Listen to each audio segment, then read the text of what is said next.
Hello friends, good morning to you all. सबसे पहले मैं आपसे माफ़ी चाहूँगा कि मैं काफ़ी दिन बाद ये ब्लॉग लेके आ पाया हूँ। 2024 में ये मेरा पहला ब्लॉग है और तकरीबन 4 महीने हो गए हैं कोई ब्लॉग नहीं बना पाया था। जनवरी में काफ़ी ठंडी थी और बारिश भी थी और राइडिंग भी रेगुलर नहीं हो पा रही थी, तो उस समय भी ये संभव नहीं हो पाया कि ब्लॉग बनाया जाए। और फरवरी और मार्च में मैं किसी पर्सनल काम में बिज़ी हो गया था और उसमें भी समय नहीं मिला। तो आज ये मैं ब्लॉग लेके आया हूँ जिसमें हम बात करेंगे कि घोड़े की नेचुरल गेट में, यानी उसकी जो प्राकृतिक चालें होती हैं, walk, trot, canter and gallop, उसमें उसको कैसे राइड किया जाए, किस प्रकार से पोजीशन होनी चाहिए राइडर की, क्या क्या बातें ध्यान में रखनी चाहिए। तो इन्हीं सब चीज़ों को आज इस ब्लॉग के माध्यम से हम समझने की कोशिश करेंगे।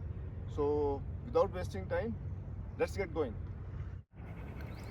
सबसे पहले बात करते हैं वॉक के बारे में। वॉक में हॉर्स के फुटफॉल का पैटर्न हम ऑलरेडी एक व्लॉग में पहले डिस्कस कर चुके हैं, जिसे मैं यहाँ फिर से रिपीट नहीं करना चाहूँगा। जैसे कि आप यहाँ देख पा रहे हैं, वॉक एक 4 बीट गेट होती है, यानी वह चाल जिसमें घोड़े के चारों हूफ यानी उसके चारों सूम अलग अलग समय पर ग्राउंड पर लैंड करते हैं। वॉक के दौरान राइडर के लिए ध्यान में रखने वाली बातें इस प्रकार से हैं। राइडर को मेंटली अलर्ट लेकिन फिजिकली रिलैक्स होकर सैडल में डीपली बैठना चाहिए। डीपली से मेरा मतलब है राइडर की हिप बोन की पोजीशन सैडल के सबसे गहरे वाले हिस्से में होनी चाहिए। राइडर की पीठ सीधी तथा सर ऊपर होना चाहिए और कमर को रिलैक्स रखते हुए घोड़े की पीठ के मूवमेंट के साथ रिदम बनाना चाहिए। राइडर की कोहनियाँ यानी कि एल्बोज शोल्डर की लाइन में स्ट्रेट डाउन पोजीशन में होनी चाहिए। कोहनियों से आगे हाथों की पोजीशन इस प्रकार से हो कि हाथ और लगाम घोड़े के मुंह तक एक स्ट्रेट लाइन में हो, यानी यदि साइड से देखा जाए तो कोहनी से घोड़े के मुंह तक एक स्ट्रेट लाइन बननी चाहिए। एल्बोज में किसी भी प्रकार का साइडवेज या बैक एंड फोर्थ मूवमेंट नहीं होना चाहिए। लेग्स रिलैक्स होने चाहिए तथा उनके वेट का पूरा प्रेशर हील्स यानी एडियो के माध्यम से ज़मीन की ओर होना चाहिए। यह तभी संभव होगा जब हम टो अप हील डाउन की पोजीशन बनाते हैं। स्टिर्प में केवल अपने टो को रखें जैसा कि आप यह देख पा रहे हैं और हील को डाउन करके रखें। यहाँ मैं बताना चाहूँगा कि पैरों की ये toe up heel down position riding का मूलभूत सिद्धांत है, जो हमें अधिक सुरक्षित तथा बैलेंस राइडिंग हासिल करने में सहायता करता है। राइडर को घुटनों या लोअर लेग से सैडल या हॉर्स को ग्रिप नहीं करना चाहिए। जनरली जो नए राइडर्स होते हैं उनमें ये टेंडेंसी होती है, उनको लगता है कि ग्रिप करने से वो और अधिक सिक्योर हो जाएंगे सैडल के अंदर, लेकिन ये एक गलत धारणा है। इससे घोड़ा तो अनकंफर्टेबल होता ही है, राइडर को भी थकान हो जाती है और कभी कभी घुटनों के अंदर वाला हिस्सा लगातार रगड़े जाने से छिल जाता है, जिसे हम सैडल बाइट बोलते हैं। इसके अलावा ग्रिप करने वाले राइडर्स सैडल में डीप सीट नहीं बना पाते हैं, क्योंकि राइडर जितना अधिक हॉर्स या सैडल को ग्रिप करेगा वह सीट से उतना ही बाहर निकल जाएगा। राइडर के लेग्स आगे की ओर स्विंग नहीं करने चाहिए। इनफैक्ट सभी गेट्स में राइडर के लेग्स का मूवमेंट नहीं के बराबर होना चाहिए। वॉक के दौरान राइडर की पोजीशन कुछ इस प्रकार से हो कि राइडर के कान, शोल्डर्स, एल्बो, हिप तथा हील, उनका जो साइड प्रोफाइल है वो एक स्ट्रेट लाइन में हो। यानी अगर हम उन्हें साइड से देखें तो कान से लेके हील तक एक स्ट्रेट लाइन में नज़र आने चाहिए। And last but not the least, always wear a smile and thank God when you are on the horse back. जब भी आप घोड़े पर सवारी करें, थोड़ी मुस्कुराहट बनाकर रखें और ईश्वर को धन्यवाद दें कि आपको घोड़े पर बैठने का सौभाग्य मिला है। अब हम बात करते हैं ट्रॉट के बारे में। ट्रॉट एक 2 बीट गेट है। इस चाल में घोड़े के चारों सूम ग्राउंड से केवल 2 बार कॉन्टैक्ट बनाते हैं। प्रत्येक बीट में डायगनली अपोजिट हूव्स एक साथ ज़मीन से उठते हैं और आगे बढ़कर एक ही साथ ज़मीन पर लैंड करते हैं। जैसा कि आप यहाँ देख पा रहे हैं, प्रत्येक बीट में डायगनली अपोजिट हूफ्स, यानी आगे वाला लेफ़्ट है तो पीछे वाला राइट, और यदि आगे वाला राइट है तो पीछे वाला लेफ़्ट, ये एक साथ आगे मूव करते हैं और एक ही साथ ग्राउंड पर लैंड करते हैं। इस चाल में घोड़े की पीठ का movement up and down position में होता है। घोड़े के लेग्स जब ज़मीन पर लैंड करते हैं तो उसकी पीठ ऊपर उठती है, और जब लेग्स लिफ्ट होकर आगे मूवमेंट करते हैं तो उसकी पीठ डाउन हो जाती है। ट्रॉट को घोड़े की वर्किंग चाल भी माना गया है, क्योंकि इस चाल को वो बिना थके कई घंटों तक मेंटेन कर सकते हैं। इस चाल में घोड़े को राइड करने के लिए राइडर का राइडिंग फिट होना अनिवार्य होता है, क्योंकि इस चाल में हॉर्स की बैक यानी उसकी पीठ का मूवमेंट सबसे अधिक होता है। जैसा कि आप यहाँ देख पा रहे हैं, इस चाल में घोड़े को राइड करने का सबसे आसान तरीका है राइजिंग ट्रॉट करना, यानी घोड़े की पीठ के मूवमेंट के साथ स्वयं की बॉडी को अप एंड डाउन मूव करते हुए एक परफेक्ट रिदम यानी तालमेल हासिल करना। राइजिंग ट्रॉट करते समय ध्यान में रखने वाली बातें इस प्रकार से हैं। राइडर के हेड, शोल्डर, एल्बो, हिप्स तथा लेग्स की पोजीशन वैसी ही बनी रहनी चाहिए जैसी वॉक के दौरान होती है, लेकिन राइडर को हॉर्स के आउटसाइड फोर लेग यानी आगे वाले आउटसाइड लेग के मूवमेंट के साथ सीट से राइज करना है और वापस सीट पर रिटर्न होना है। आउटसाइड लेग का मतलब है कि सर्कल में बाहर वाला लेग, यानी यदि मैं लेफ़्ट सर्कल में ट्रॉट कर रहा हूँ, जैसा कि आप यहाँ देख पा रहे हैं, तो राइट फोर लेग मेरे लिए आउटसाइड लेग हो जाता है, और यदि मैं राइट सर्कल में राइड कर रहा हूँ तो मेरे हॉर्स का लेफ़्ट फोर लेग मेरे लिए आउटसाइड लेग हो जाता है। सो राइजिंग ट्रॉट में आउटसाइड लेग के फॉरवर्ड मूवमेंट के साथ राइडर को राइज करना चाहिए, और आउटसाइड लेग के ग्राउंड पर लैंड करते समय सीट पर वापस आ जाना चाहिए, और इस प्रकार हॉर्स के मूवमेंट के साथ अपना रिदम बनाना चाहिए। यहाँ मैं बताना चाहूँगा कि आउटसाइड लेग का कंसेप्ट तभी तक लागू है जब तक हम एक सर्कल में ट्रॉट कर रहे हैं। यदि हम हॉर्स को स्ट्रेट लाइन में ट्रॉट करते हैं तो हम किसी भी लेग के ऊपर राइजिंग कर सकते हैं। राइजिंग ट्रॉट करते समय राइडर के हैंड्स तथा लेग्स बिल्कुल स्टेबल अवस्था में होने चाहिए, और उनमें किसी भी प्रकार का अननेसेसरी मूवमेंट नहीं आना चाहिए। राइडर के अप एंड डाउन मूवमेंट के बावजूद हाथों की कलाइयाँ एक ही लेवल पर बनी रहनी चाहिए। घोड़े की स्पीड को हाथों की उंगलियों तथा टांगों की काफ मसल से नियंत्रित करना चाहिए। घोड़े को दिए जाने वाले इशारे इतने सहज होने चाहिए कि आपके और घोड़े के अलावा किसी तीसरे को नज़र नहीं आने चाहिए। राइडर का सर ऊंचा उठा होना चाहिए, और उसकी नज़र घोड़े की गर्दन या सर पर नहीं होकर उसके सामने करीब 10 से 20 मीटर के एरिया में होनी चाहिए, ताकि घोड़े के डायरेक्शन को समय से डिसाइड किया जा सके। ट्रॉट चाल के मेनली 3 वेरिएंट होते हैं: कलेक्टेड ट्रॉट, वर्किंग ट्रॉट और एक्सटेंडेड ट्रॉट। कलेक्टेड ट्रॉट सबसे धीमा ट्रॉट होता है, और इसमें हॉर्स पूरी तरह से कलेक्ट तथा एंगेज होकर मूव करता है। कलेक्टेड ट्रॉट में अपनी बॉडी को सही फ्रेम में बनाकर रखने के लिए हॉर्स का फिजिकली फिट तथा बैलेंस्ड होना बहुत ही आवश्यक है। एक फिजिकली वीक तथा इम्बैलेंस हॉर्स कलेक्टेड ट्रॉट में राइड नहीं कर सकता। वर्किंग ट्रॉट कलेक्टेड ट्रॉट से तेज लेकिन एक्सटेंडेड ट्रॉट से स्लो होती है। इस ट्रॉट में अधिकतर घोड़े लंबे समय तक चल सकते हैं। आसानी से समझने के लिए बता दूं कि तांगे में चलने वाले घोड़े जनरली वर्किंग ट्रॉट में चलते हैं। एक्सटेंडेड ट्रॉट ट्रॉट गेट का सबसे फास्ट वेरिएंट होता है। इसमें घोड़ा अपनी टांगों को फुली एक्सटेंड करता है और उसके डिस्टेंस कवर करने की क्षमता भी अधिक होती है। चूँकि एक्सटेंडेड ट्रॉट बहुत फास्ट होता है, इसलिए इसको राइड करने के लिए राइडर को भी बहुत मेहनत करनी पड़ती है। राइजिंग ट्रॉट के अलावा सिटिंग ट्रॉट पोजीशन में भी घोड़े को राइड किया जा सकता है, जैसे कि आप यहाँ देख पा रहे हैं। सिटिंग ट्रॉट वह पोजीशन है जिसमें राइडर ट्रॉट के दौरान घोड़े के होने वाले अप एंड डाउन मूवमेंट को राइजिंग करके एब्जॉर्ब नहीं करता है, बल्कि सैडल पर बैठे बैठे अपनी बॉडी के द्वारा, स्पेशली अपनी कमर और टांगों द्वारा एब्जॉर्ब कर लेता है। इसके लिए राइडर का फिजिकली फिट तथा बैलेंस होना अति आवश्यक है।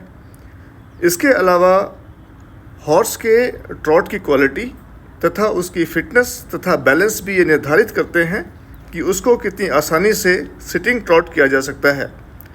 चूँकि सिटिंग ट्रॉट एक फिज़िकली डिमांडिंग पोजीशन है, इसे बहुत लंबे समय तक मेंटेन करना मुश्किल होता है। सिटिंग ट्रॉट में ध्यान में रखने वाली बातें इस प्रकार से हैं। सर से लेकर पंजे तक कंप्लीट बॉडी को रिलैक्स अवस्था में रखें।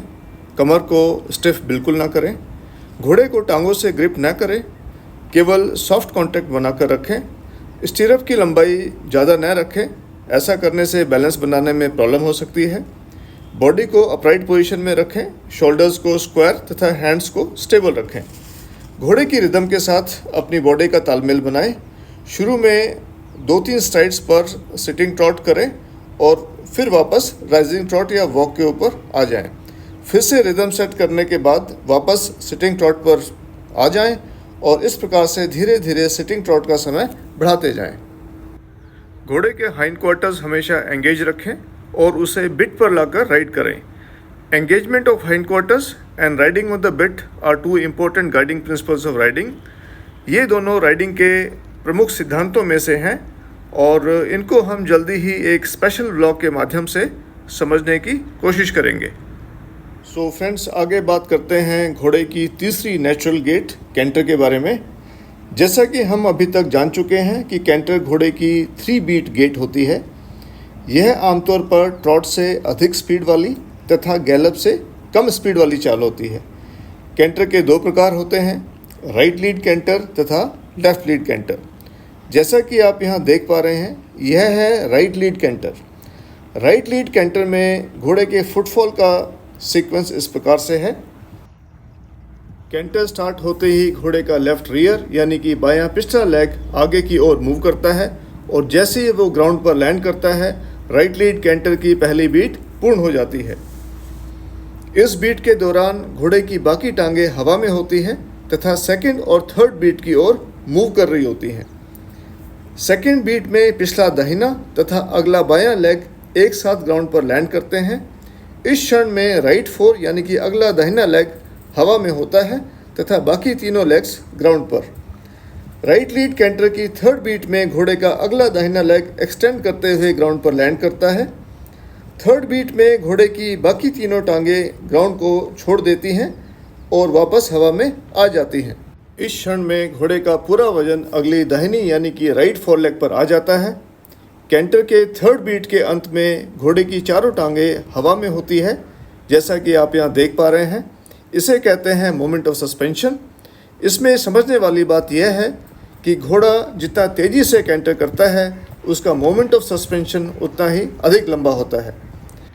जैसे ही मोमेंट ऑफ सस्पेंशन समाप्त होता है, वैसे ही कैंटर की एक साइड कंप्लीट हो जाती है और घोड़ा वापस पहली बीट पर आ जाता है और फिर से बीट्स की साइकिल को रिपीट करता है।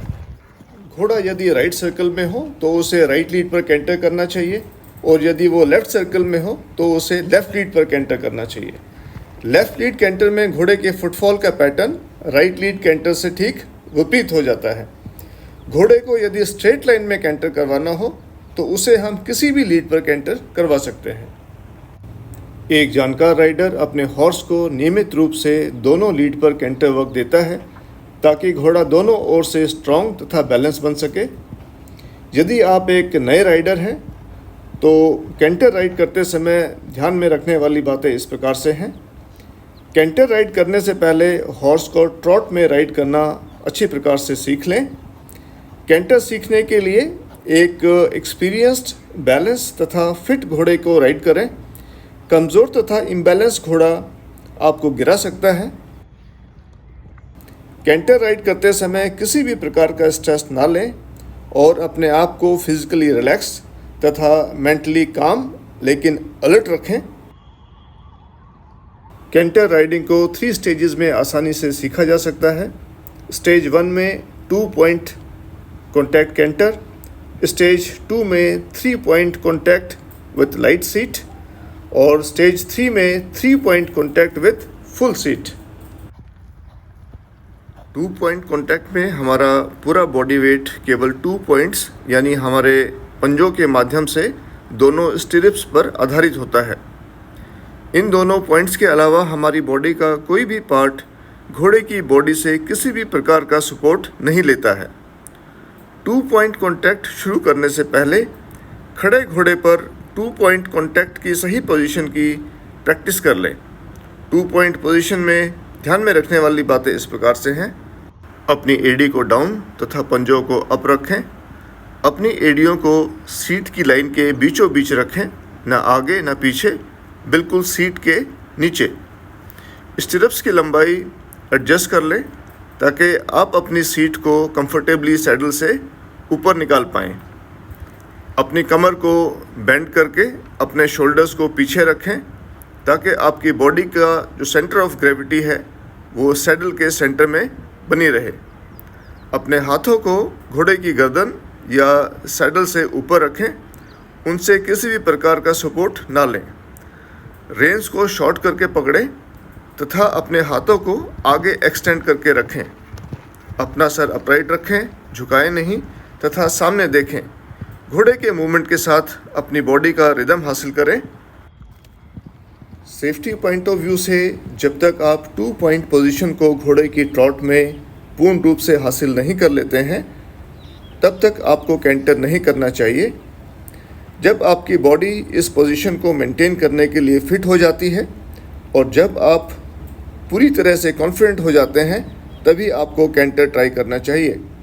शुरू में आप स्ट्रेट लाइन में छोटा कैंटर करें, 2 से 3 स्ट्राइड वाला, फिर उसे धीरे धीरे बढ़ाएं और हॉर्स के साथ अपना रिदम स्थापित करें।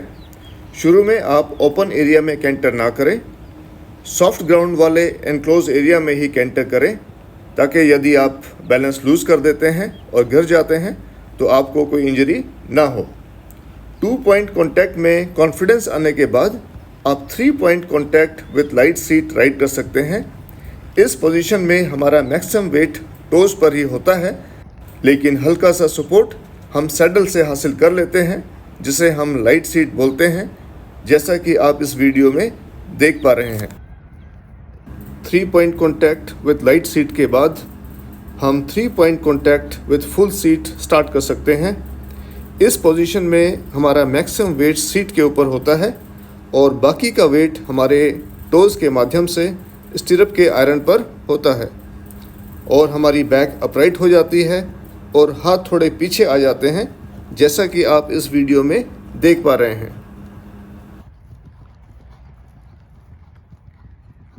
अब हम बात करते हैं गैलप के बारे में, जो कि घोड़े की सबसे तेज़ रफ्तार वाली चाल होती है। कैंटर जहां 3 बीट गेट होती है, वहीं गैलप 4 बीट गेट होती है। यानी इस गेट में घोड़ा एक साइड में अपने चारों पैरों को अलग अलग समय पर ग्राउंड पर लैंड करता है। कैंटर की सेकेंड बीट में जो डायगनली अपोजिट लेग्स एक साथ ग्राउंड पर लैंड करते हैं, गैलप में वो अलग अलग समय पर लैंड करते हैं और सेकेंड तथा थर्ड बीट में तब्दील हो जाते हैं। इस प्रकार कैंटर की थर्ड बीट गैलप की सेकेंड तथा थर्ड बीट बन जाती है। इसके बाद फोर्थ बीट होती है और फोर्थ बीट के बाद होती है मोमेंट ऑफ सस्पेंशन। गैलप को राइड करने के लिए 2 point contact with light seat सबसे कंफर्टेबल तथा सबसे सेफ पोजीशन मानी जाती है। इस गेट को बहुत देरी तक मेंटेन नहीं किया जा सकता क्योंकि ये घोड़े को बहुत अधिक थका देती है। गैलप करने के लिए आपको कम से कम 200 से 300 मीटर लंबे सॉफ्ट तथा लेवल ग्राउंड को सेलेक्ट करना चाहिए और इसे तब तक ट्राई नहीं करें जब तक आप कैंटर में कॉन्फिडेंट ना हो गए हों। अनजाने या अनट्रेन्ड घोड़े पर स्ट्रेट अवे गैलप कभी ना करें। जिस हॉर्स को आप रेगुलरली राइड करते हैं और जिसके कैरेक्टर को आप ठीक से समझते हैं, केवल उसी घोड़े पर गैलप ट्राई करें। अनफिट तथा अनबैलेंस घोड़े पर कभी भी गैलप ना करें। गैलप ट्राई करने से पहले अपनी सैडल, गर्थ, स्टिरप्स तथा हॉर्स की ब्राइडल तथा रेंज, इन सभी को ठीक से चेक कर लें। जैसा कि आप यहाँ देख पा रहे हैं, ये मैं और मेरे बड़े बेटे अरिहंत गैलप कर रहे हैं सिम्बा और पर्सी के ऊपर। ये कोविड के समय का वीडियो है, लॉकडाउन के समय का। सो आई एम शेयरिंग दिस। उस दिन हम क्रॉस कंट्री राइडिंग के लिए गए थे और लकीली हमें एक लंबा खेत मिल गया जिसमें हल चलाकर उसको लेवल किया हुआ था। गैलप के लिए एक परफेक्ट लोकेशन थी। So we open their strides. So friends, यहाँ पे मैं अपने व्लॉग को कंक्लूड करता हूँ। आपको ये कैसा लगा please share with me through your comments. चलते चलते मैं आपको बता दूँ कि ड्राइविंग की तरह horseback riding is always a work in progress. यानी हम ये कभी भी दावा नहीं कर सकते हैं कि हम एक परफेक्ट ड्राइवर बन गए हैं या एक परफेक्ट राइडर बन गए हैं। जब भी हम हॉर्सबैक पर होते हैं कुछ ना कुछ नए अनुभव होते हैं और कुछ ना कुछ नया सीखने को मिलता है। आप में से जो फ्रेंड्स राइडिंग सीखना चाहते हैं या जो अपने बच्चों को सिखाना चाहते हैं, उनको मेरी एक एडवाइस रहेगी कि रश ना करें, ना ही बच्चों को पुश करें क्विकली प्रोग्रेस दिखाने के लिए। बच्चों को राइडिंग एंजॉय करने दें and let them figure out the mechanics of riding on their own. शुरू में सही डायगोनल को आइडेंटिफाई करने में प्रॉब्लम होती है राइजिंग ट्रॉट करने के लिए, क्योंकि राइडिंग करते समय राइडर को हॉर्स के लेग्स नज़र नहीं आते हैं। रेगुलर प्रैक्टिस के बाद राइडर हॉर्स के शोल्डर के मूवमेंट को रीड करना शुरू कर देता है और सही डायगोनल के ऊपर या सही लीड के ऊपर ट्रॉट या कैंटर करना शुरू कर देता है। एज ए थंब रूल, एक नए राइडर को कम से कम 500 घंटे की राइडिंग का एक्सपीरियंस होना आवश्यक है राइडिंग के बेसिक कॉन्सेप्ट को पूरी तरह से समझने के लिए। इसके अलावा जब भी आप घोड़े पर बैठें पूरी तरह से अलर्ट होकर बैठें।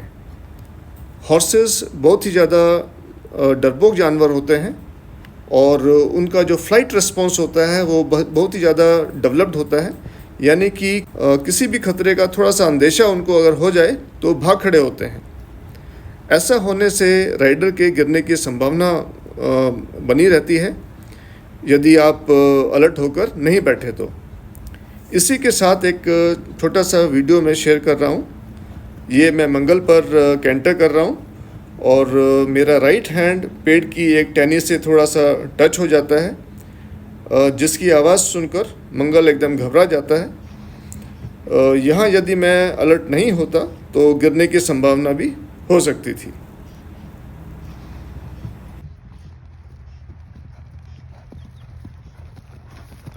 सो फ्रेंड्स, ये था आज का ब्लॉग। मुझे उम्मीद है आपको पसंद आया होगा। Thanks for watching. Take care and good bye.